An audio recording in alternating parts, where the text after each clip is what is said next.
NHIS boss gets messier as 6 GMs and others are suspended. Health Minister's battle with NHIS boss gets messier as 6 GMs and others are suspended. Details on page 8. PDP opens Reconciliation and Conflict Management Office. We are still party members. That's according to Sheriff. Details also can be found on page 7. Creative industry, that's the kicker. Federal government announces $1 million venture capital.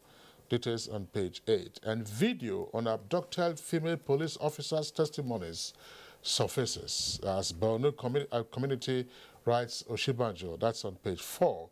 And also there on the front page, that's below the caption for the photograph on the front page, $17.5 million debt. Banks get court's nod to seize Aluko and Omokore's assets. Details on page 9 of Daily Sun. All right, Kingsley. I'll start off with Blueprint.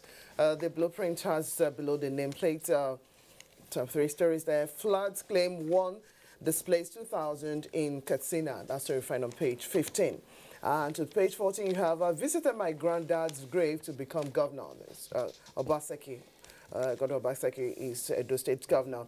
Suicide bomber kills 12 in Borno. That story is trending on page 8.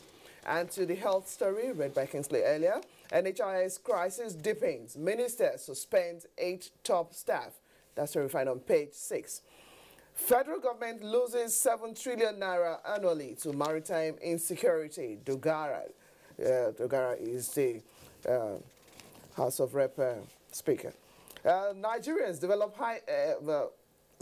Nigerians develop high egg outputs, disease-resistant chickens, and that's what you find on page 17. Leading for the Blueprint this morning, Onongo is new Northern Elders Chair, says we're not for secession. You'll find the story on page 6. Quickly, just at the foot of the page, Blueprint, you have 2.9 million infants not getting vaccine in 2006. This is a report from UNICEF. Okay. Coming in. Well, before you come in, the same story on the maritime crisis is the one leading for the authority. That's Nigeria losing about 7 trillion naira to rice smugglers annually. This is coming out from Senate. Omini. Yes, let's start with the story on the rice smuggling. The National Assembly, the Senate precisely, is blaming the Nigeria Immigration Service and Nigerian Customs for the high rate of smuggling of rice into the country, that they need to check their flanks and beef up the pot. One of the big stories today is the heightened tension at the National Health Insurance Scheme. The House of Reps has had a subsisting resolution which says that the suspended executive secretary should be returned, but there is an allegation which is being investigated, and following up to that, some of the papers are talking about 8 more officials, 6, but the papers are reporting that 8 more officials have been suspended by the Minister of Health. And the release put forward by the media officer of the ministry says there's an allegation against officials of the scheme, and this further suspension is to pave way for a thorough investigation. The National Executive Secretary, who said he would not go by the suspension order, had insisted he would go to work. As we speak, the office of the National Health Insurance Scheme is besieged by security operatives, police, civil defense, to ensure that there's order, because he had said he would be in office yesterday, but yesterday that place was taken over. So we hope and believe that in a couple of weeks or thereabout, some sanity will return, and it is to allow for investigation. But where the problem is House of Reps says the man should not be suspended, and the Minister says the man should be suspended. But we hope this will return soon. Wow, like you said. Quickly, there are moves by the federal government to really breathe some fresh breath into the creative industry. A $1 million venture capital has been created, and already the Minister of Information, Lai Mohammed, says a Nigerian from the private sector is already willing to invest $50,000 in it. I believe by this, so much would have been taken off the shoulders of people who are into film production in Nigeria, and they'll have an easy way, easy place to go and pick money to invest in that industry. Let's continue. All right, that's a very significant conference on financing the creative industry. Yes. One of the key issues that they have always battled with. Remember when they rebased the Nigerian economy? It was the major source of rebasing the economy, but it was not factored formally into the sector. No, it was factored into the sector. What said that the contribution of the creative industry to the country's GDP was quite significant. Yes. But now, how do you finance it so that it gets more productive and then has even much higher contribution to the GDP? So financing is a cardinal aspect of the creative industry, and that's one area that has been a source of challenge. The federal government is now putting up some $1 million as venture capital. Of course, there are other sources. I mean, some firms, of course, as you very well know, you are asked, people converse you to buy shares. So when the returns come, sector that I've already tried to at least support itself from the very scratch. Absolutely. I think we should actually take a look at that. Okay, so other stories? Let's take a look at the New Telegraph newspaper. New Telegraph has, from above its nameplate, CNS, that is Chief of Naval Staff. Navy spends 28.8 billion naira to fuel ships and helicopters. 28.8 billion naira to fuel ships and helicopters. Now, the details of the story you can find right there on the front page with a jump to page 5. I'm sure that you will get to hear you get to know the details of how 28.8 billion naira was spent to fuel ships and helicopters. And Dogara, that's the story that was read earlier. Nigeria loses 7 trillion naira to sea piracy annually. Now, below the nameplate, you have a window of headlines: 282 vessels missing from Nigerian ports. That's according to the Senate. 282 vessels missing from Nigerian ports. That's, of course, over a period of time. Again, Medview fails to airlift stranded London passengers. Details can be found on page 2. And Minister suspends 8 NHIS officers. We already discussed that. That's on page 35. And inflation drops for 5th consecutive time to 16.1%. This attributed to the National Bureau of Statistics. Now, the list story, of course, is captioned Black Monday with a number of riders and some photographs there indicating a harvest of disasters in different parts of the country. Also there on the front page, you have a story on Desiani and our allies, and then artificial sweeteners could raise obesity and diabetes risks. That's on page 6. And by the way, let's also take a look at the front page of Vanguard newspaper.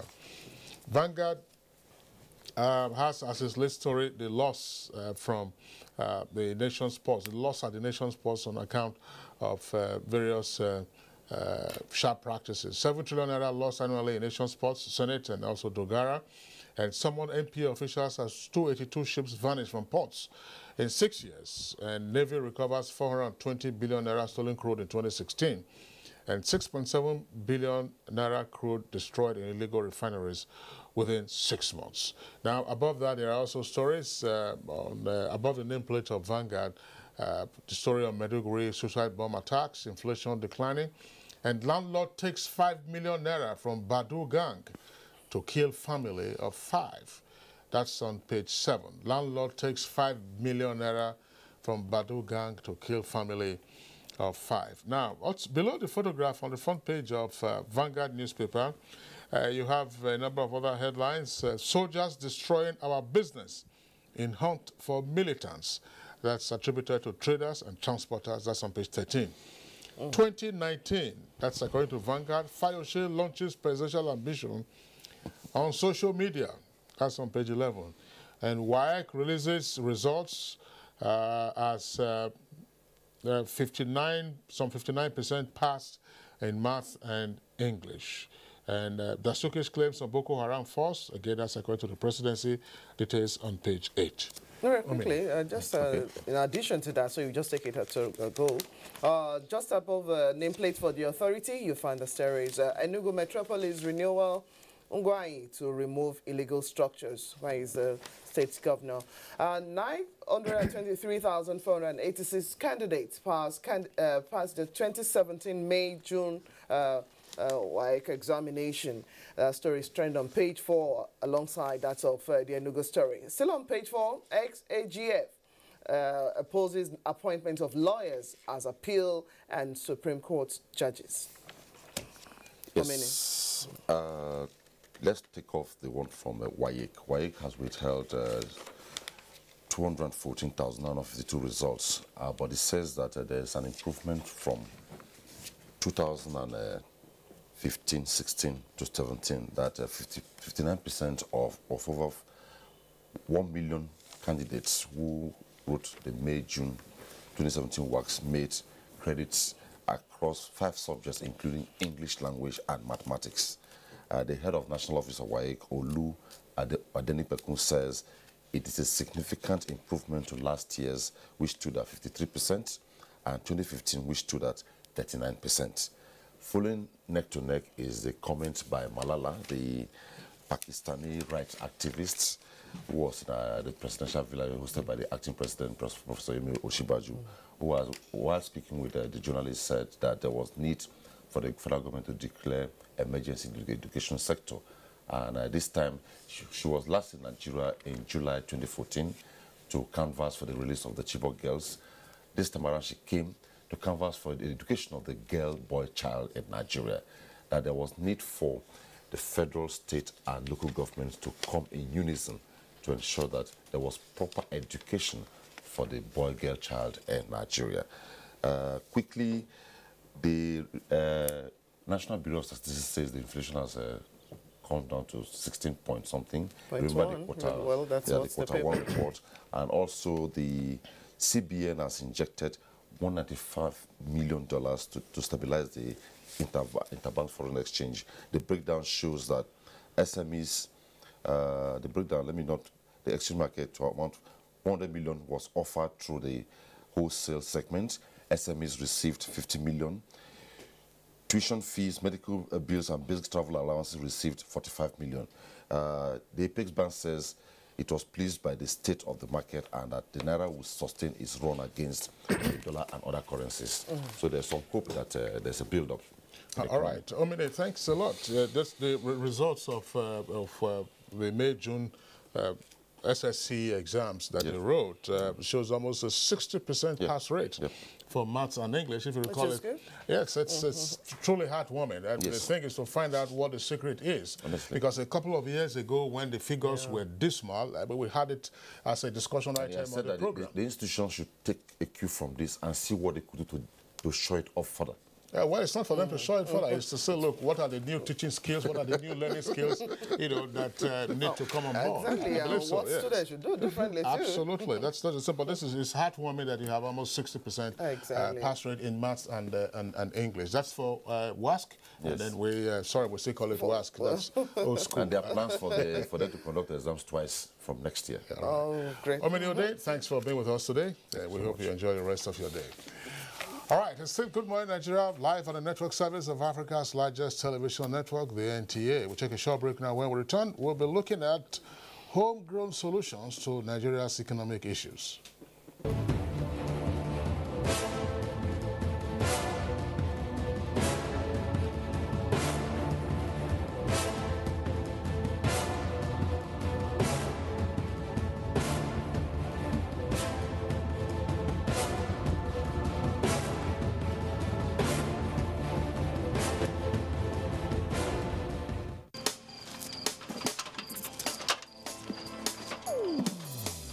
Climb this thing now, not be only to connect lights. Come you and yourself now.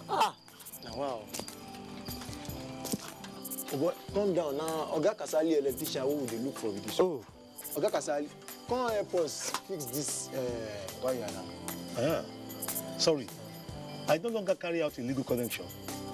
It puts the lives of people at risk and can cause fire outbreak and disrupt power supply. I will never be part of anything that has to do with this any longer because change begins with me.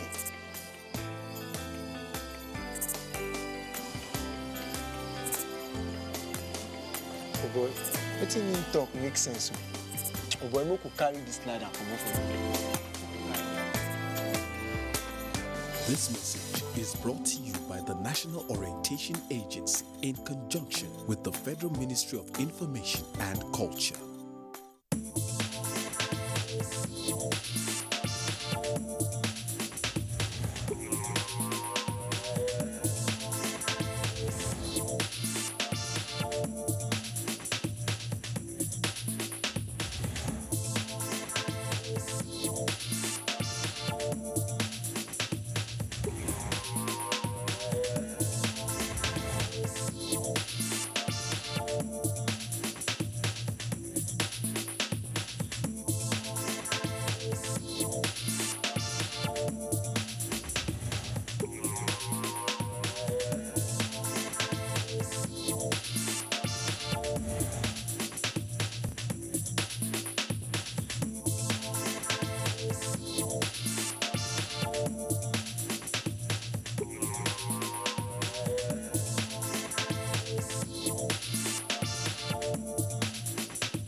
you hear a bomb explosion or gunshots of an active shooter, that might be a terror attack. At such times, always remember 3 action words: run, hide, report. Don't try to run towards the terror scene to save the situation, because there might be a second bomb blast or another attack. Run far away and take cover. Make sure you are safe first. Yes, it is in our nature to sympathize over the hurt, but remember, only trained personnel can help in such situations. When in a secured environment, promptly call relevant authorities and help will come. For anonymous reporting, call 09630-3250-5 or 0813-2222-106. If you see something, say something. Nigeria unite against terrorism. This message is brought to you by the Federal Ministry of Information and Culture.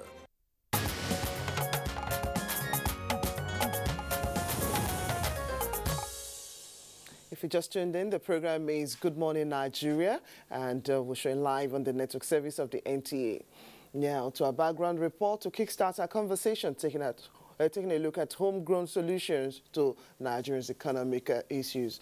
Now, economic watchers have always kept an eye on Nigeria's rise and sometimes its economic downturn, while foreign institutions have come up with suggestions on keeping the nation's family on the path to economic greatness. Now, those who know say it behoves Nigeria to look inward for homegrown solutions to its economic travails. How is this being done within the framework of the economic recovery which the Buhari administration and the Central Bank of Nigeria pursue? Here's Hamad Ambali to tell us more. Resource-rich and poised for greatness, Nigeria's position as a major economic powerhouse on the African continent is not in doubt.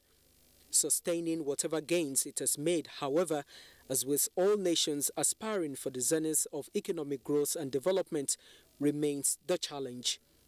Its overdependence on the mono economy ensured its ascent is oftentimes stunted by the vagaries of the global oil market. Set to find homegrown solutions to its economic challenges, governments over the years have looked inwards towards diversification and developing strategies aimed at boosting local production and stimulating growth. The Buhari administration, having come at a time of volatility in the oil market, knew it had to burrow deep to address the trade imbalance in favor of homegrown alternatives. In manufacturing, agriculture, banking and finance, small and medium enterprises, the economic think tank evolved strategies starting fundamentally by placing a ban on 14 items.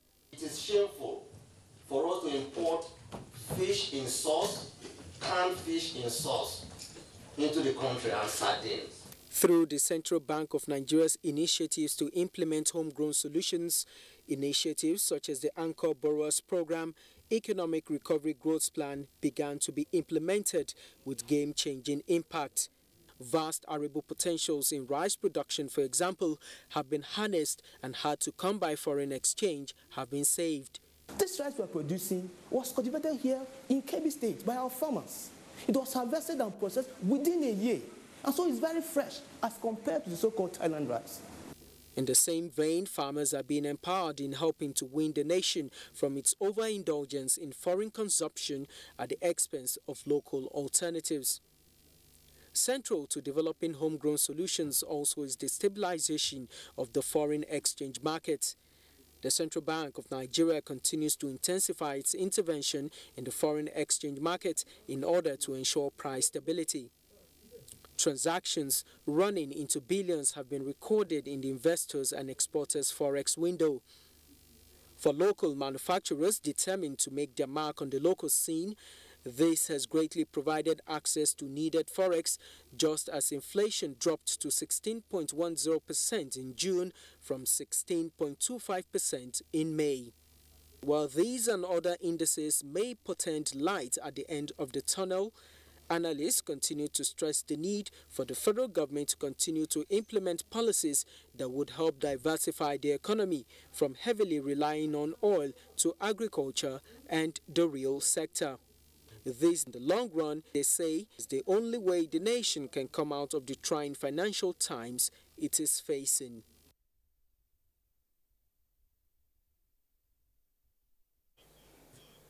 Thank you very much, Ahmed Ambali. Then now to take a look at some of these questions we asked earlier alongside that of Ambali. We're now being joined from our Kaduna studio. We'd like to introduce our guest, Dr. Aminu Usman, is the head of Department of Economics at the Kaduna State University. Dr. Aminu, we'd like to welcome you to the program this morning. Thank you. Good morning. Also joining us, but now from our Lagos studio, we'd like to introduce Economic Associate Chief Executive Officer, and who is also a former member of the National Economic Intelligence Committee, Dr. Ayo Teriba. Dr. Teriba, good to have you join us on the program. Good to have you join us on the program. Thank you very much. From our Enugu studio, we'd like to welcome a familiar face on Good Morning Nigeria as well, Professor Kenny Ife, who is a development economist. Professor Ike Ife, Kenny Ife, would like to welcome to the program as well. Thanks for inviting me. Kingsley? All right, let's begin a conversation with Professor Kenny Ife in our Enugu Network studios. Last year, and indeed up until January, February this year, there seemed to have been a sense of economic Armageddon in the country, particularly with regard to the various indices. If you looked at the exchange rate, some persons were already flaunting the $1 US exchanging for over 500 naira. Inflation, of course, was climbing, and there were all kinds of projections that it might notch 20%.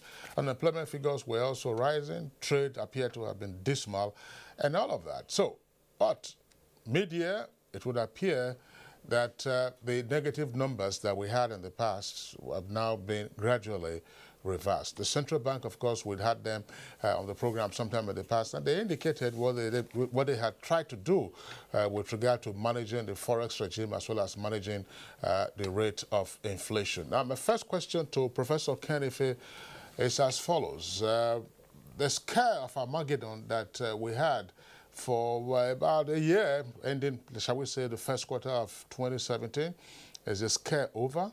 And are we now developing the right homegrown solutions to actually dealing with our economic issues? I wouldn't say the scare is over, but I'd like to say that there's light in the end of the tunnel. What we have escaped is deeper cuts. And I have to say that, yes, we are borrowing some time. If the oil prices crash, if the output collapses, we'll be back to square one. But that does not diminish the good work being done by CBN in intervening in a very sustainable manner. But I think we need to revisit the base. We have structural deformities in our industrial base. We have massive constraints restraining MSME integration into the global supply chain. And unless we embed this in a diversification strategy, I'm afraid it's still going to live on very, very shaky terms.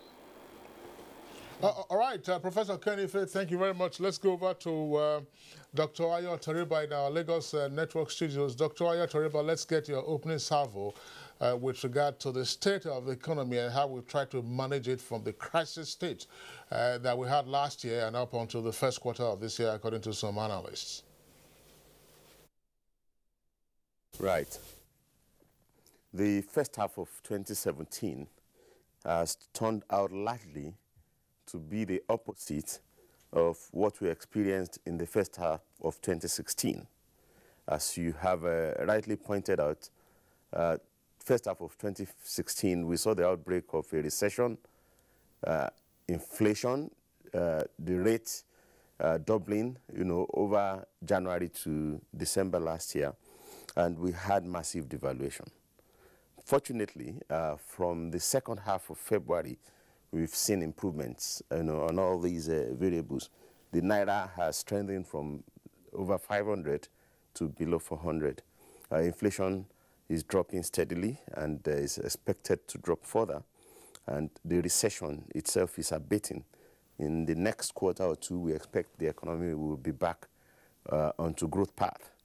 But it's important to say, as Dr. Kenny Faye has pointed out, that the downturn was triggered by the decline in oil price, and the upturn that we have recently witnessed is underpinned by the rise in oil price to about an average of 50 from the low of $28 a barrel that we saw in the first quarter of last year.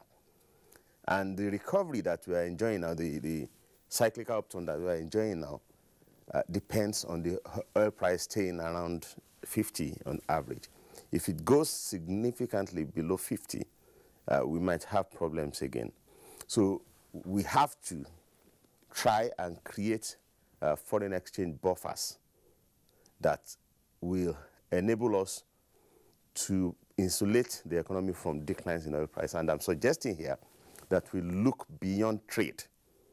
We open for foreign investment, either doing more of the Eurobond issue that we already did, or issuing significant amounts of diaspora bonds, or privatizing, opening up infrastructure that are currently under government monopoly to the inflow of foreign investment, like Brazil has done, like Saudi Arabia is doing, and like India has done to make its economy one of the fastest growing in the world today.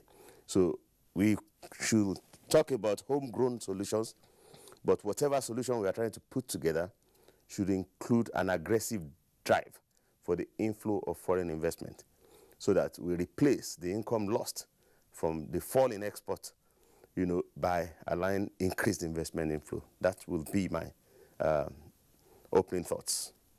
Right, thank you very much, Dr. Ayo Teriba. We'll now go over to our Kaduna studio to get the opening from the head of Department of Economics of the Kaduna State University, Dr. Aminu Usman Wumu, earlier introduced. Now, for Lagos, now let's find out what your own thought about what we need to do. Now the oil prices, of course, have moved upward. What other thing do we need to keep the momentum on? I think, like Dr. Ayo Teriba said, the improvement we witnessed, our case, the downfall we witnessed last year was caused by downfall in the oil price. And the improvement we're also witnessing this year is occasioned by improvement in oil price, which means that anything that happens to the international oil market will send us either growing or declining. Now, it means that the government will have to come, and then including the CBN and everybody will have to come with a way of actually improving the inflow of foreign exchange.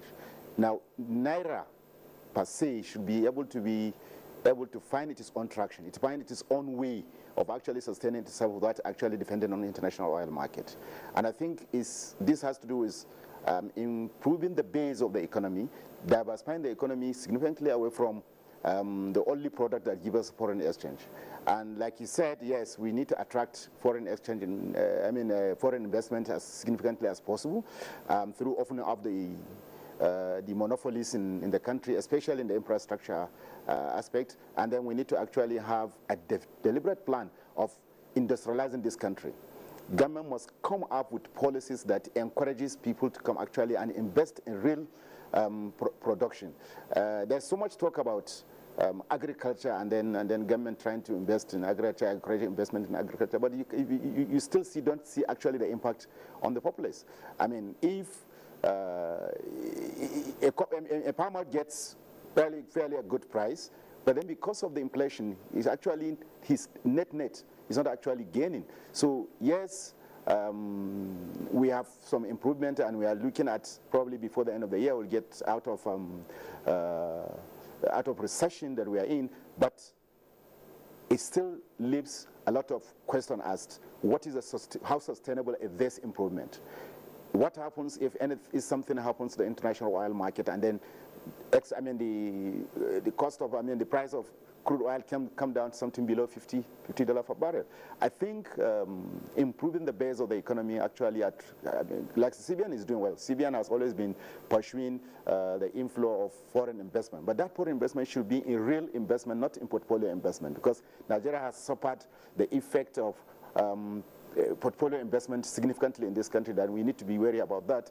We need people that will come and actually invest in infrastructure in this country, in industry, and things like that. We have, I mean, for instance, in the north here, there is tremendous amount of mineral resources that are not being explored. So we need to attract investment in those areas, and in those areas that will create significant employment, especially employment of probably secondary school leavers, who are millions in this country, aside the normal university graduates that we have. I think that is from where I'm starting.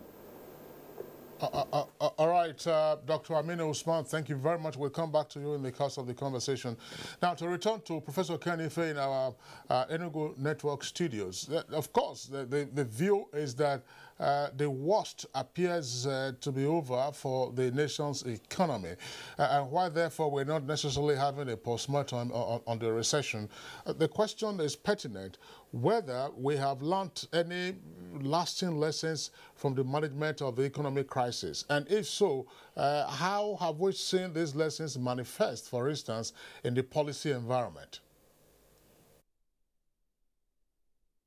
I wouldn't say that we have learned much lessons, but I can tell you that there is some significant difference. You know, up until now, investments, intervention funds going into agriculture has been on the basis of come and get me. Now, if you look at the base is subsistence farmers. I mean, over 90%. If you look at the base in the mining industry, the artisanal miners, predominantly. And then if you look at the base, the industrial base itself is characterized by structural deformity. Why would you be the biggest producer of oil, crude oil, and the biggest importer of crude oil in Africa? I mean, there are contradictions, and there are many contradictions in our economy, if you look at the structures. But let me tell you why there is a significant difference. Up until now, we have been having massive interventions in the agricultural industry. But it has been come and get me. In other words, you sit with the money, and people will come and find you. The small producers will not find you. And if the policy, if the strategic trust is on integrating these small producers that I have just enumerated into global supply chain, then there's going to be a new mindset. So Anchor Borrowers Program was the only one that has moved away from the traditional intervention approach to say, okay, let's look at market aggregators. Let's look at anchors, such as the processors, the food processors, the transport logistics sector, and then the likes of retail chains. Get them into aggregation so that they can now reach out to small producers and integrate them into the global supply chain. That's why it's a huge success. But we need to replicate that success. If you look at all the continents, they've all moved on except Africa. And the reason is that look at the common denominator among all of them. Their growth is mirrored by the growth of the middle class. In Nigeria, the middle class should be around 40%. Here is about 5%. And the reason why it is a problem is because MSME is the closest mirror to growth, to middle class. And they are completely stitched up. And that's why I appreciate what CBN is doing, because part of their role, I know the major role is maintaining financial system stability, but they also have a role to promote sustainable economic development and also act as bankers of last resort. So in both cases, they are empowered to intervene where there are market failures, and they are intervening. But what I'm saying is we are missing the real game. The real game is to get into the MSME sector and get them, embed them into a strategic policy that is about integrating small producers into the global supply chain. You go to mining, what do they need? Bring in the data that they need so that somebody who is doing investment can actually say with degree of certainty there is X amount of iron here, and then it will last for so many years. If I produce at that capacity, then the bank can talk to you. Not to tell them to go and invest on basic infrastructure or finding out what the 3D seismic will tell you. So there are gaps, but until we actually get into this gap, we will not be able to have a sustainable approach to diversification. I've actually done this work in ECOWAS over the last 2 years. What I did was that I found all those baggages around the MSME and crystallized them into MSME charter. After my strategy, I did MSME strategy, all the strategy. But the charter is a body of law or rules that says you've got to do this as a minimum condition for your MSMEs to take off. And that has been adopted by all the ministers last year. So why are we not implementing? I'm just wondering, Professor Kenny, thanks a lot. You've raised a number of points. Perhaps we can thrash out those points almost immediately, but we would like Dr. Ayo Teriba to also come in here and then indicate to us what his opinion is with regard to whether, in the interim, we can look back and say that from the policy environment, yes, it would appear that we have taken some beating and then also learned some lessons on how to manage the economic crisis and then, of course, get on the path of growth. Recovery and then growth. Well, the significance of the developments of last year, in which we witnessed a recession for the first time in more than 2 decades. We witnessed massive devaluation for the first time in more than 2 decades, and we saw inflation getting close to 20% for the first time again in 2 decades, in more than 2 decades. The lessons we learned from that, particularly because we've seen that those deterioration in economic conditions are now increasingly being reversed with the improvements that we had witnessed in the price of oil and with the build-up of our reserves. The lesson we learned from that is that there were measures we could have taken that could have insulated the economy from that recession, from that devaluation, from that deterioration in inflation record. And we need to harp on those, the lessons about the measures we could, because the instability hurts everyone. The scarcity of foreign exchange hurt everyone, and it was responsible for pushing the economy into recession. The lesson is this, and I will just do a quick comparison. Saudi Arabia depends on oil more than we do. They lost more export revenue from oil more than we did. And yet, the decline in oil price, they were able to weather the storm. They didn't get any recession. They didn't get any devaluation. They didn't get any deterioration in inflation conditions because they have sufficient foreign exchange buffers to insulate their economy from the crisis. So we too need to think very seriously about building up sufficient foreign exchange buffers. If oil price declines any time in the near future, we will be back to where we were in the first half of last year. So the Nigerian government should take urgent measures to insulate the economy from these shocks from commodity prices. And the example of Brazil suffered a much deeper recession than we did. Their economy was declining like 4% a year in 2015, 2016. But they're getting recovery now. And one of the key reforms that they did was to open for foreign investment. Nigeria needs to think less about exports and oil, earning foreign exchange from oil. Nigeria needs to open for foreign investment, and we have so many opportunities. Then the second point that I also, Dr. Aminu Usman has mentioned it, is that apart from prioritizing inflow of investment to stabilize the economy and insulate us from the oil price shocks, we should emphasize infrastructure. Those 2 points are important for everyone. So before we begin to look at, particular sectors, let's solve the problem that gives everybody a headache. Infrastructure, in particular, transport infrastructure and energy infrastructure. Agriculture needs it. Manufacturing needs them. And any intervention you make in agriculture, if you don't fix the transport infrastructure and energy infrastructure, it will derail whatever other initiatives we are trying to pursue. And as Dr.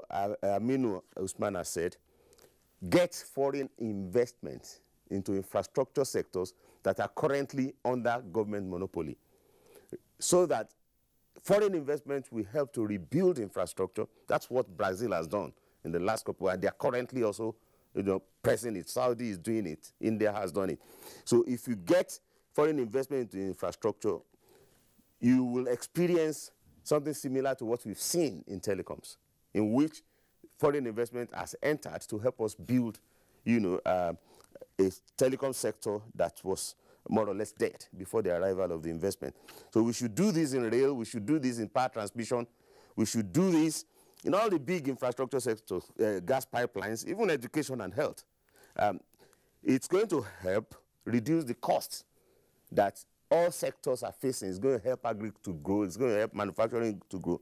But because of the increasing flow of the foreign investment, it's going to stabilize the economy. That would be my thoughts for.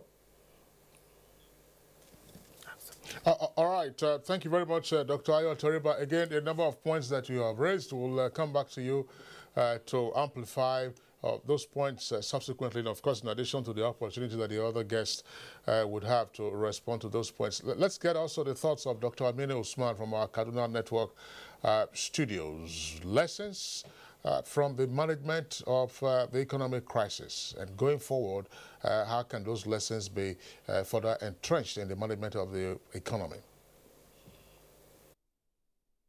I think the first thing to say that, look, one of the lessons I think the government learned from the recession is that the call by experts that, look, this government doesn't have an economic policy blueprint that people can actually see, touch, and feel. Now, that gingered the government to say, look, yes, now that it is true that we need a blueprint. That's what probably led to the coming up with the ERGP, Economic Recovery and Growth Plan. But then the ERGP is talking generic. We have not seen the real implementation steps that would tell us, okay, what the government intends to do in each sector, this is how it intends to do. Because it's only in the detail that we can be able to actually see whether the government has actually learned a lot of lessons from previous documents, or it's just repeating the same mega document that speaks about, very large, but then it becomes unimplementable because the implementation milestones or steps or tasks have not been actually clearly defined. And then, the people that will be responsible and be held responsible for implementing specifics are not actually specified. So, to that extent, yes, the government shows some amount of learning some lesson, but then in actual sense, the thing is in the detail. And one of the things that sometimes tells me that, well, we are not a learning country is if we have an economic recovery plan that's supposed to be keyed into the national annual budget of the country, and then the budget has already, in the last 2 years, government budget has been a problem for this country. The current budget was signed in June. Yes, the law said, okay, you can continue doing last year's budget up to this year. But then they didn't show some seriousness. If a government actually is learning from delaying take-off of economic activities, this should have been addressed since last year. That government by now should be ready to present 2018 budget so that National Assembly can get these things up and doing letters by January. But then look at what is happening. So yes, there's an indication that government has learned some lesson, but in actual sense, I don't think the lesson is high enough. And like other colleagues on the platform said, look, addressing specifics is very important. But I think the most important challenge for this country is actually addressing the generic. No amount of intervention you do in agriculture, no amount of intervention you do in MSMEs and then other sectors critical, we believe, to the economy, that will solve the problem if you don't address the issue of energy, especially power and transport infrastructure. Government must be deliberate in addressing these issues first. Then the other subsectors of the economy can actually be addressed and then to become meaningful.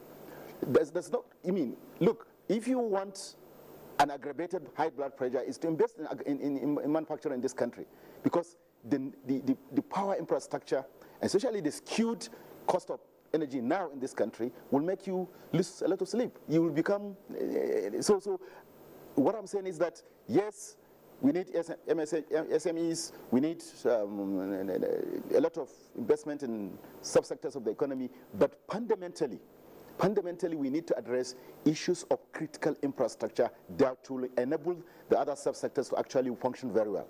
If you don't have power infrastructure, if you don't have transport infrastructure, probably I don't think we'll ever achieve what we want to achieve. Thank you. Thank you very much, Dr. Aminu Usman. We'll get back to him because of the discussion as well. Let's return to Enugu. Yes, while it will not seem as if it's an issue of generic versus the specifics right now, but we're taking a holistic look at what homegrown solutions are to be considered alongside the areas the three of you, that's the three guests have actually looked into from your opening remarks. Now, let's take a look at one main driver too, which is in the area of human capital development. Now, some of the nations, the big nations getting out of recession, have taken a look at all the skilled technology. Now, how much of this is our own capacity, or how much capacity are we looking inward to actually developing to address those peculiarities to addressing our economic challenges here in Nigeria? Professor? Well, we have severe challenges on human resource development simply because of the mismatch between the skills available from our institutions and what the labor market demands. There's a big mismatch between those. So you find that you have millions of graduates coming out and they are not suitable. They're not employable. So the economy can't take them in. And, but we're talking about homegrown solutions, to be honest. So when you come to investment, investment has to come into human resources and also into capital resources, so that you can actually, create productive activity, employ people, pay them salaries, have disposable income, and with the disposable income, they can buy their way out of poor education, poor health, and poor sanitation. So that's the cycle. So I appreciate what Ayo is saying, that we need to have an influx of foreign investment, and that means you key into that circle. And then also remember that there are domains for foreign investment, and there are domains for domestic investment. You're talking about domestic homegrown solutions. So while those foreign capitals are necessary, I'm not really talking about the short-term debt flow because they cause more problem for us. I'm talking about FDIs. If they come in and go into the construction industry and take up the roads, PPP, and then do some transport, that's fine. But we had experienced last year that with all the flexibilities in Forex, they didn't want to come. They didn't want to come because they were looking at market conditions in Nigeria. They were looking at the high inflation. They were looking at complete meltdown of the manufacturing sector, and the government wasn't doing much about it. So they had to shy away. So you can't place all your faith on the what I call top-down foreign direct investment. You have to place more faith relatively to bottom-up homegrown solutions. Now, let me give an example. The reason why this crisis deepened wasn't just because we didn't have as much reserve as we had in 2008, $162 billion. Even if we have $500 billion, we will spend that money. The country is big, we'll spend all that money. The problem was that the revenue of the CBN dropped from $3.2 billion a month to $1 billion a month, while the demand for Forex rose to $4.66 billion a month, so they couldn't match that. Now, so for you to actually have sustainable action, apart from all the actions taken on controlling accounts and all those, they had to go to the demand side and attack the demand side of the balance sheet. And for you to attack the demand side, you've got to look at growth. You have to look at diversification. You have to look at the economy. Look at the base for you to sustainably reduce what is going on the demand for Forex. And that's why you have seen, sugar, rice, wheat, and one of them, and fish, account for 1.3 trillion naira. So you've got to deal with that. If you don't deal with that, you don't have a base. So if you have problem again, you are still back to a monocultural economy. So that's why you must prioritize these areas and make sure that you have cultivated a base of active. Look, what they're doing in agriculture is very interesting now. You've seen an advert last week wanting to spend hundreds of millions of dollars in buying, cottage industrial equipment. Many of them in hundreds.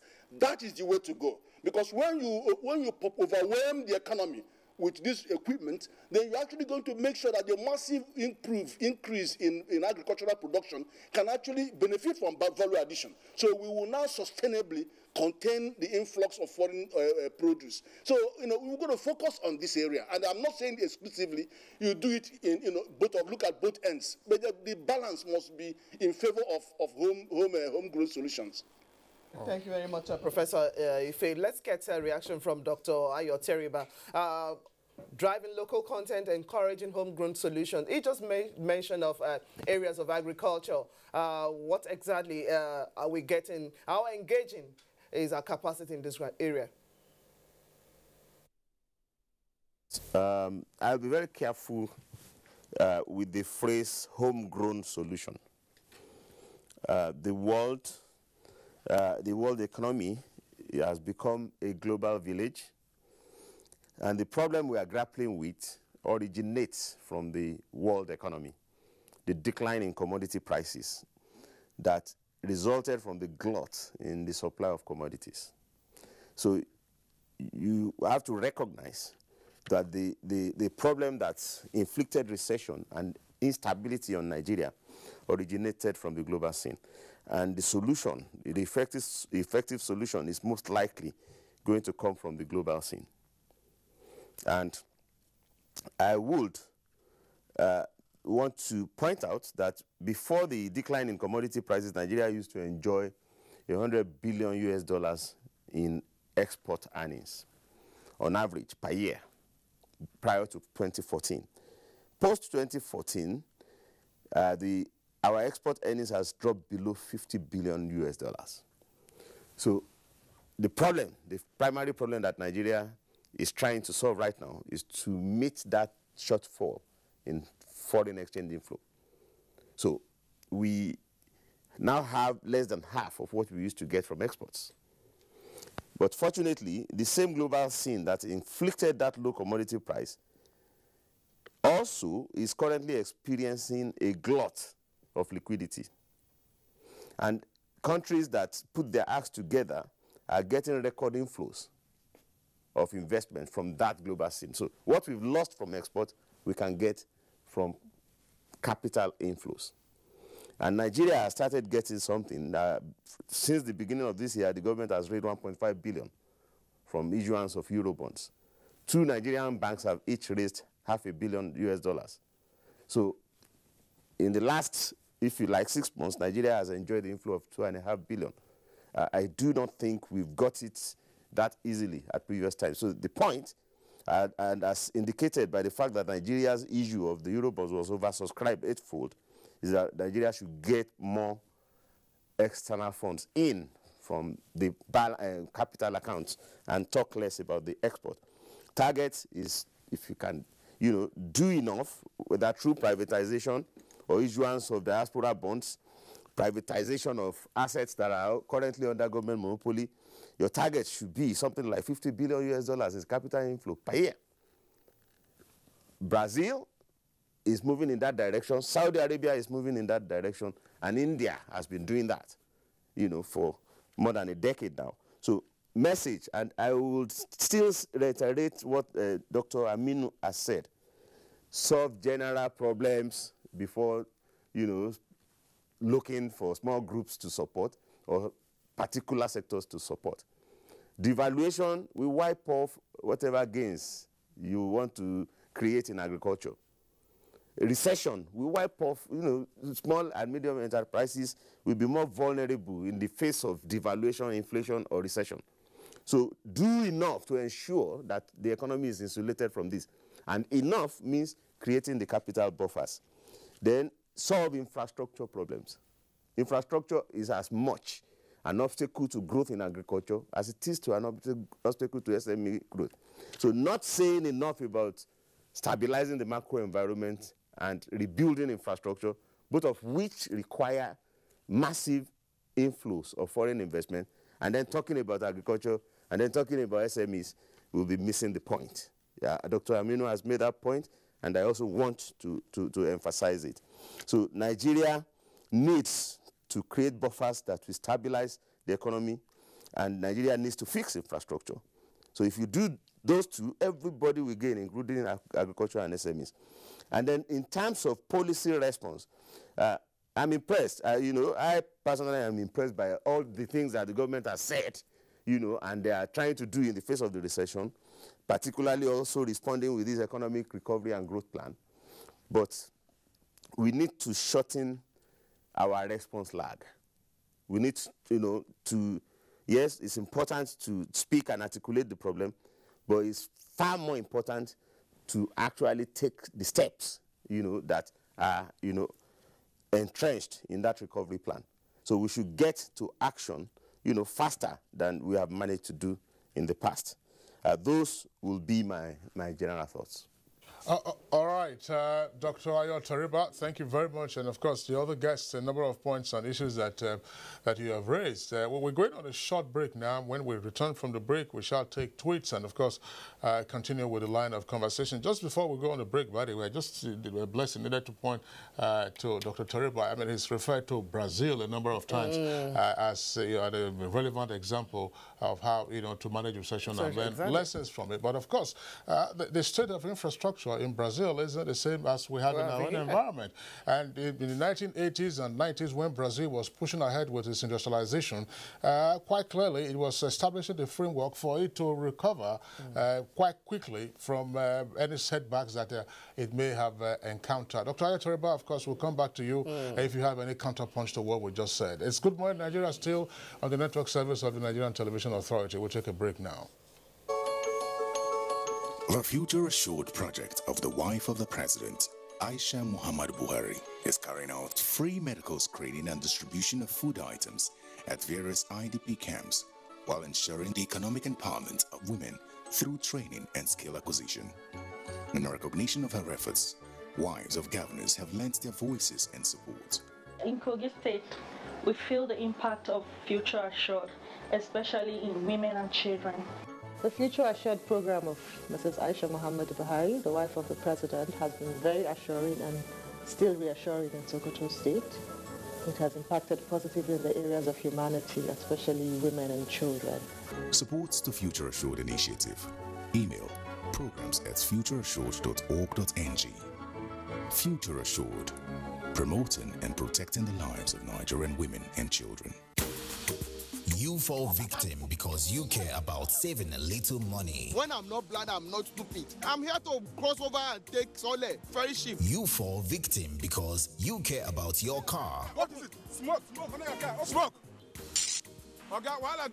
They cash in on your fear. A dangerous road they so then they rob people, they keep it for years. And they point. You get one to and I get it done by go call them. This week, your rib-cracking comedy, Professor John Bull, dwells on roadside wars of the people in this episode titled Point and Kill. We are not talking about fish. Beware. This is impetuous. This is prodigious. This is wondrous. And laugh like never before. How dare you enter my house without at least knocking? Why are you trying to become my dear sweet professor? I am sweet Abadnego. Over and out. Brought to you by Glow. The largest data network. Glow Unlimited. The Executive Governor of Zamfara State and the Chairman Nigeria Governors Forum, His Excellency Alhaji Abdulaziz Yari Abubakar, on behalf of the government and good people of Zamfara State, invites the general public to the commissioning of projects at Gumi, Kwatarkwashi Mbungut local government, Gusau, Bakura, and Talata Mafara, as part of activities marking the 6th-year anniversary of Governor Yari's administration, which will be performed by the acting president, Federal Republic of Nigeria. His Excellency Professor Yemi Oshibanjo, scheduled to hold on Tuesday, 18th July 2017. Your Excellency, you are most welcome to Zamfara State, where farming is our pride. Malam Ibrahim Okala Muhammad Liman, State Deputy Governor and the Chairman Reception Committee, announcer.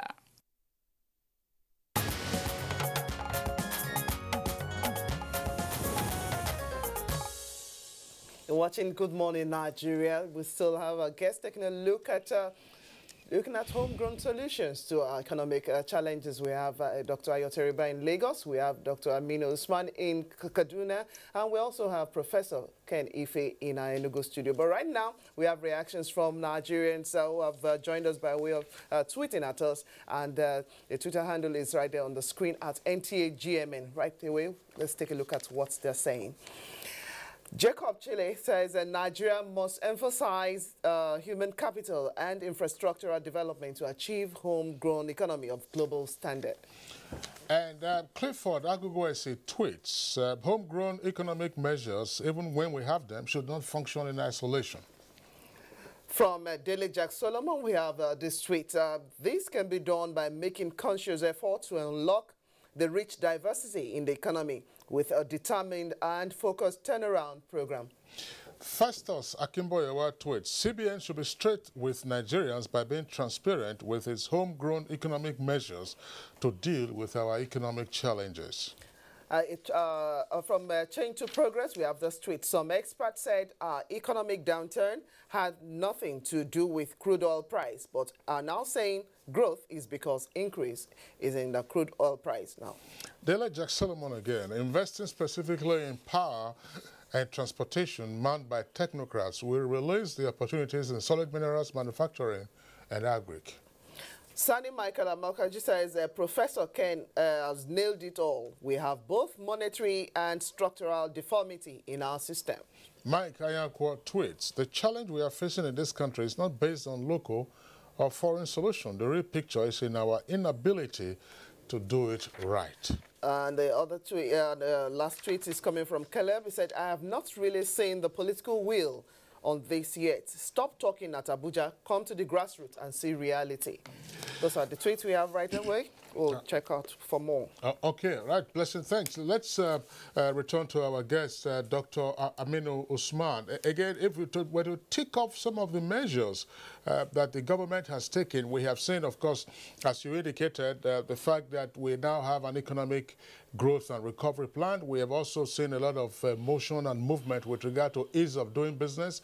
And we've also seen the inclusion now of key private sector operatives as part of the economic management team, something that some observers had said was missing when the administration first kicked off, perhaps in its first year, that was missing. We've seen all of those measures plus other things. But one question that I would like you to also help address will be as follows. Part of, shall we say, the slogan in responding to the recession was, look, we have to spend our way out of recession. And in seeking to spend our way out of recession, we said, look, invest in infrastructure. And yet, the point made by yourself as well as Dr. Ayatoriba is to say that, look, infrastructure, the state of infrastructure remains, as it were, a laggard in our economic system. Have we sufficiently spent our way out of recession, or are we spending our way out of recession? And if so, has the investment been sufficient with regard to infrastructure, or we still need some massive injection by way of inflows from outside? Thank you. Well, when you are talking about spending our way out of recession, I think that was what was expected. The government should actually spend a lot of money in the economy so that it can bring up consumption, and then, like Professor Ife said, attack the demand side, because yes, engender demand for local commodities, and then take whatever step it takes to discourage insatiable demand for foreign commodities, which eats up so much into our own little foreign exchange inflow. However, in time, the government actually accepted the advice, okay, there is a need to spend our way out of recession.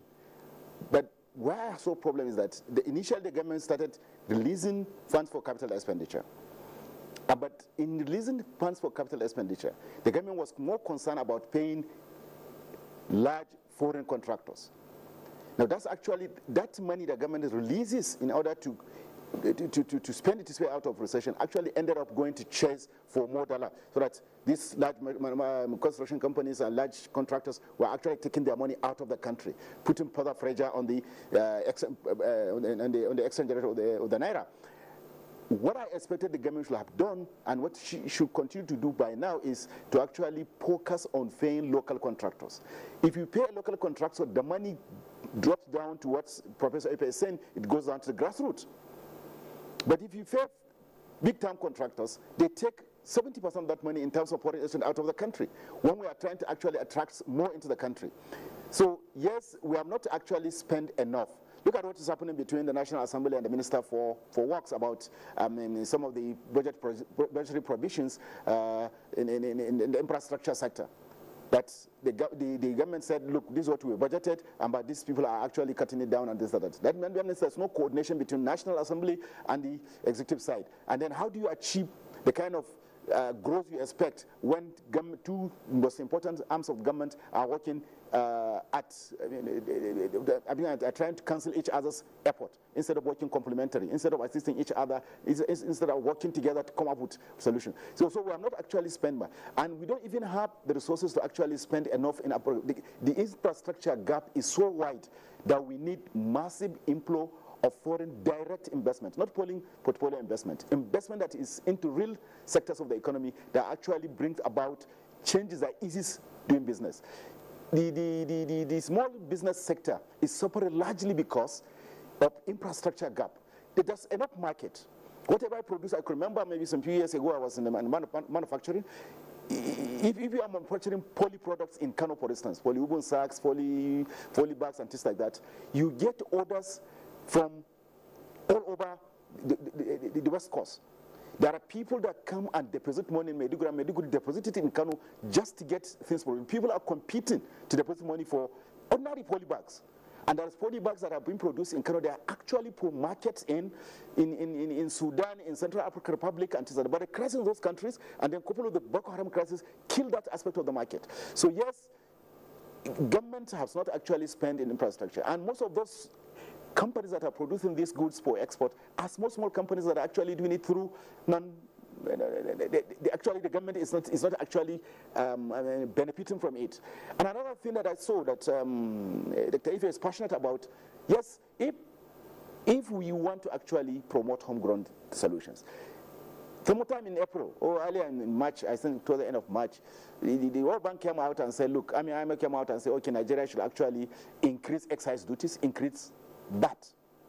But then when you are trying to actually promote, expand your economic activity, and expand your production capacity, and expand your export, and then diversify the source of your foreign exchange, and then now you are not putting excess duties. What I expected is at least the government should lower even corporate tax. Lowering corporate tax, removing or putting zero excise duties will attract foreign direct investment into critical sectors of the economy, apart from actually the infrastructure, the mines, and yes, in other sectors. And there's also the issue of actually human capital development. The investment in education is horrible. Even the private sector are not actually helping matters. It's only in Nigeria probably you find that, in Nigeria as a developing country compared to other developing countries, average Nigerian cannot take his child to a private university. And then the government, the public universities are so choked up that learning is virtually absent. You have a lecturer who's taking about 500 students in one class. What miracle is he going to actually get 30% of that class to actually understand what he's talking about? Now, instead of investing for people, even domestically, local people to actually invest in the in education so that we can expand. If you don't have a knowledge economy, if you don't have economy that's highly technically knowledgeable, probably whatever, even the foreign investment comes, will not be able to take advantage of it. So there's a lot that needs to be done. But actually, government needs to spend more. And really, the only way we can get some of this sorted out is attract massive foreign capital in those critical aspects of the economy. Thank you. All right, Dr. Aminu Usman, thank you very much there. Professor Kenife from Enugu Network Center, what are your thoughts? Again, you recall, we had you here in the Abuja studios a number of times when we were discussing how the government should proceed with regard to reversing the trend of recession, which was escalating at the time. Now that it is de-escalating, with the benefit of hindsight, did the mantra or the slogan work that we spend our way out of recession? Have we spent wisely, or do we need to spend some more? Or do we need to attract other spenders? And if so, where? And on what? Attract other spenders and then spend more. But it's more about where do you spend? What do you spend on? You see, you can invite all the foreign direct investments to build all the roads, and the roads can lead to ministers' houses and villages. If you don't connect the production centers and the market centers and the processing centers, you've wasted the money. You will be going to wait here for a long time. I'll give you an example of the power sector. We know the size of our challenge in the power sector. Nigeria is 189 million times, 4 times South Africa. We produce 4,000 megawatts. South Africa produces 40,000. That is 10 times 4, 40 times deficit. And then we'll be hearing this story all for many years. We have privatized the sector. We brought in Gencos and Discos. TCN is working there. But then we have not got, power is even getting worse. The correct policy is move power to the mass market. We are the highest per capita producer of power in the world because everybody here is using generator. But let the policy now redirect to bringing power to the mass market. If you take solar as an example, how do you incentivize the private sector to invest in solar, both for their home and for their small business, to displace the generators? And then when you start doing that, foreign investors will come and start assembling panels in your country. The foreign investors want to go where you have cultivated a base. If you cultivate a strong base in agricultural production, they will come and assemble their tractors, and they will come and assemble their equipment to support you. You don't tell them to come in and bring money. For who? Money to do what? So we've got to be very realistic on what we want to. We must incentivize the base. We must, and private sector only works on investment. On incentive. Wherever you incentivize them, that's where they go. And then if you think you can sit back and say trickle down works everywhere except in Nigeria. It doesn't work in Nigeria. The trickle down policy. You do this and then this will follow. It doesn't work. We have to nurture the base. We have to ensure that in each sector, we know how we can push that base forward so that the base remains there. It is that base will attract foreign direct investors to come and supplement and bring additional technology. All right, Professor Kenife, thanks a lot. Dr. Ayo Teriba, what's breaking the infrastructure jinx? Professor Kenife was talking about bringing power to the mass market. Can we bring roads to the mass market? I'm actually more interested in, the idea of can we spend our way out of the recession. I'll come back to infrastructure. Unfortunately, because of the dependence of government revenue on oil, the collapse of the oil price not only meant a recession, but it also meant a massive decline in the revenue available to the government. Government hardly got enough to meet recurrent items. We were facing a situation where government needed to borrow even to meet recurrent spending. Recurrent spending, itself is higher, than government revenue. And that's a problem. We borrow more than 2 trillion. The federal government borrows more than 2 trillion, but spends less than 1 trillion on capital items. Last year, we spent a little over 900 billion, but we had borrowed more than 2 trillion. So you need to be realistic. Suggesting that we spend our way out of recession when we, in fact, don't have enough money to meet recurrent obligations is not realistic. So you need to open the space. Government does not have to carry on as if it's only government that should be spending on infrastructure, or it's only government that should be managing infrastructure. What we did in telecoms, we need to do across all infrastructure sectors, including rail, including, if you like, roads, including pipelines, and power transmission. We need to open the space for foreign investment. And even education and health. All the national universities, you can privatize them. You can get foreign investors to come and run them and give students loans. Most countries that grow, they give students the loans to access privately provided education. And you should privatize health, all those teaching hospitals that we have, and then do health insurance, government-supported health insurance, to enable people to access privately provided health services, and reverse this trend of Nigerians traveling to India and all sorts of places for healthcare. Attract the foreign investors to come and treat Nigerians here, and you will soon see a reverse traffic of other nationals coming to Nigeria to come and access health services. So I do think that the solution for Nigeria's crisis today is to open up for foreign investment. And I did give the example of Brazil. Brazil is one of the top 10 economies in the world. And they still found it necessary when they found themselves in a recession to open up for foreign investment. They opened all infrastructure sectors, and they said government cannot do it alone. That's the example I'm giving. So it doesn't matter where you are in the level of development. At this time, when countries are facing reduced export incomes because of low commodity prices,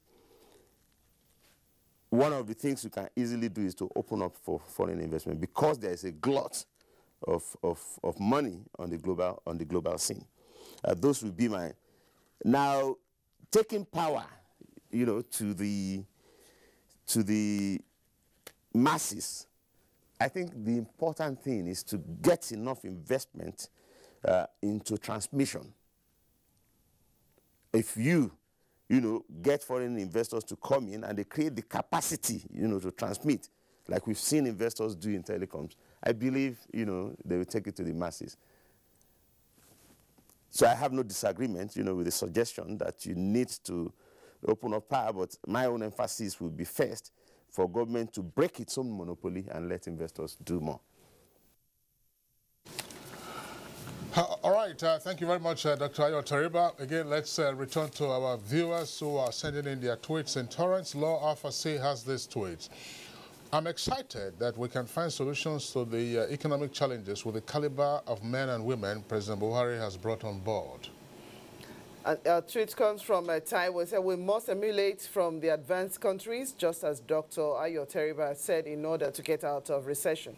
Etiese Udo Inyang, the best and only alternative is human capacity and infrastructural development. Ibeneme Dominic says, ideas and solutions have never been our problem. The will to act right is our biggest problem. We lack visionary leaders. Engineer Abdullahi, the solution starts with stable power supply and infrastructure that will support investment and loans with negligible interest. From Clifford Agugwesi is this tweet. We must place a high premium on energy and power infrastructure because this is the driver to other sectors. Ali Concern has this tweet. Lessons and lessons and lessons not learnt is the problem with homegrown economic measures. From Sani Michael Omakoji, if we must get it right, we must build capacity to activate value chain, and by so doing, economy will be stimulated. And Alexander Thomas, I believe the way to Nigeria's economic growth is serious agricultural activities and minimum importation. The government should take this seriously. All right, let's return to our three guests, Dr. Aminu Usman at our Kaduna Network Studios, Professor Ken Ife, also in our Enugu Center, and Dr. Ayo Tariba from Lagos. Gentlemen, let's look briefly at one monetary policy measure that we have seen work. Part of what we saw at the beginning of the year, as we indicated, was the Naira going for at least 500 Naira, sorry, the dollar going for at least 500 Naira. Now it's climbed down to well below 400, max about 360, 350, depending on where you go to. The central bank has been announcing regular injection of foreign exchange into the market. And we were reading just recently, that because there is now some sufficient amount in our foreign reserves, we're back almost again to the prodigal ways that we saw. Some banks are already advertising it is summertime. You can use your Naira-denominated card now to also go abroad and be swiping. Are we likely to get back into the consequences of the prodigality that we saw? Dr. Usman. I think, in the first place, I think a lot of us are saying that, look, this thing the CBN is doing is unsustainable. Now, for how long can we continue to fund these activities carelessly? We said it at the beginning here that, look, this relative improvement we see in the economic conditions are occasioned by improvement in oil price. Up to now, the oil price we are talking about has not gone to half of what it used to be before. So it's a little improvement that we should actually use it significantly for the growth sectors of the economy. CBN probably needs to really do a rethink on how to actually get Naira to actually support itself. This idea of pumping in money, pumping in foreign exchange every week and on end gives banks the opportunity to actually cheat on the system. Now, banks have been most uncooperative in terms of actually helping the government to manage the foreign exchange. Every bank depends on its access to CBN and getting cheap foreign exchange, which they will now actually do. Despite the improvement, you find that what they are actually charging people outside this country, if you look at it, it's just like the same thing as black market. So I think either banks or CBN or the government generally did not actually learn much, and did not realize that, look, this improvement may or may not last a very long time. So before the next crisis, because this crisis will definitely come back again if we have not been able to, expand the base of the foreign exchange flow. So if we don't, by the time another crisis comes, probably it's going to be worse than what we are trying to get out of now. So we need to actually learn from lessons from the past, and then actually reduce our penchant for consuming foreign commodities and then spending anyhow abroad. I think putting a limit makes a lot of sense, that how much the maximum that people can actually spend outside this country, so that we can be able to actually, because we have this preference for anything foreign, and people travel and go on wild shopping. So I think if CBN is really serious about managing the exchange rate of the naira, then it should be able to put some checks, especially on the banks, on how they allow people to use their naira card to draw on foreign exchange significantly. Thank you. All right, thank you very much, Dr. Aminu Usman. Professor Ken Ife, what are the checks? I tell you something. I have talked about agriculture. I've talked about the industry and power. Let me tell you about about energy. Now, if over 40% of our foreign demand for forex is actually coming from imported crude and some agriculture, all right. If we start supplying money to the modular refineries, about 75% have been given license, private refineries. Let's do only $1 billion loan. It's not grant. Just give them $1 billion loan. At least 10 of them will come in with modular refineries, and stop sending all these billions into repairing dead refineries that are so old.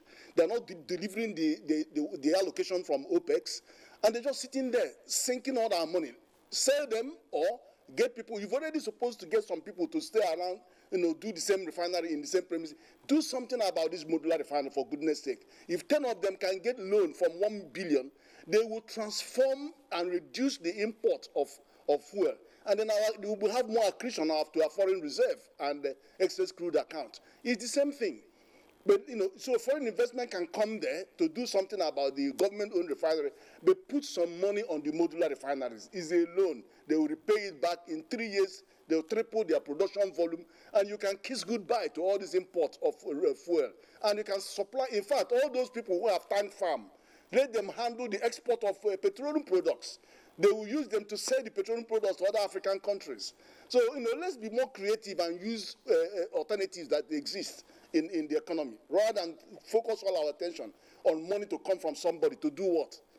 Let's do the ones that we can, that are within our reach. Thank you very much, Professor Kenny Faye. Okay, Dr. Ayo Teriba, with all the anticipation in no distant time, Nigeria's inflation will, of course, begin to climb down further. What more do we need to do to actually address these considerations as well as our other concerns? Briefly, sir. The issue of whether what the central bank is doing now is sustainable or not, I'd like to comment, on that. And the view I take is that we need to recognize that the problem that Nigeria is facing with the foreign exchange market is inadequacy of the supply. And the only lasting solution will be to boost supply. Trying to restrict demand or question what people want to spend their money on, it's an exchange. It's not a gift. If somebody, makes a demand for foreign exchange, is parting with Naira in return for it. So we should put Nigeria in a situation where demand can be reasonably met. As long as there's a supply shortfall, we will be having problems, of the exchange rate being stable. the increase in the oil price and the improvement in reserves, accretions to reserve that we have seen since the beginning of this year has helped to firm up the currency. We've seen appreciation from, late February from 520 to 360. And we should just, focus on that improved capacity to supply is the only basis for sustaining a stable exchange rate. And rather than finding trade solution, because when you are saying reduce import, you are trying to reduce import to match export, but when you reduce import, you also reduce economic activity. You also prolong the recession. So rather than looking at the trade solution or trying to manage demand, let's look at the capital accounts.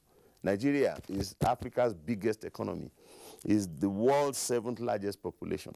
Nigeria is visible enough to investors that if you look at Saudi Arabia, at the moment they have more than 500 billion in external reserves, but they are chasing foreign investment more aggressively than we are doing. They're trying to privatize their oil giants, Aramco. They are opening infrastructure sectors for inflow of foreign investment.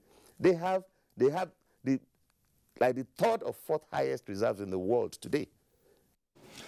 All right, Dr. Ayo Tariba, we're pressed for time. Of course, the conversation could go on and on and on. All our guests we had from various network centers. Dr. Ayo Tariba, Chief Executive Officer, Economic Associates, I would like to appreciate your contribution and insights to our discussion this morning. Our thanks also to Dr. Aminu Usman, Head of Department of Economics at Kaduna State University. Dr. Aminu Usman, a delight having you always on Good Morning Nigeria. Thank you for your contributions. And also Professor Ken Ife. Professor Ken Ife, of course, always a pleasure having you on Good Morning Nigeria. Rather than in the Abuja studios today, we had you from the cold city. Thank you, Professor Ken Ife. We wish you the best for the rest of today and always. All right, so that does it for our discussion segment on Good Morning Nigeria. We'll move on quickly now to sports. And athletics legend Franklin Fredericks has been suspended from the board of the IAAF, just as Federer has climbed in the latest ATP World Rankings. Victor Uzo is our guide for the stories. Sorry, Victor Uzo is our guide for the stories. Good morning and welcome. Now, maybe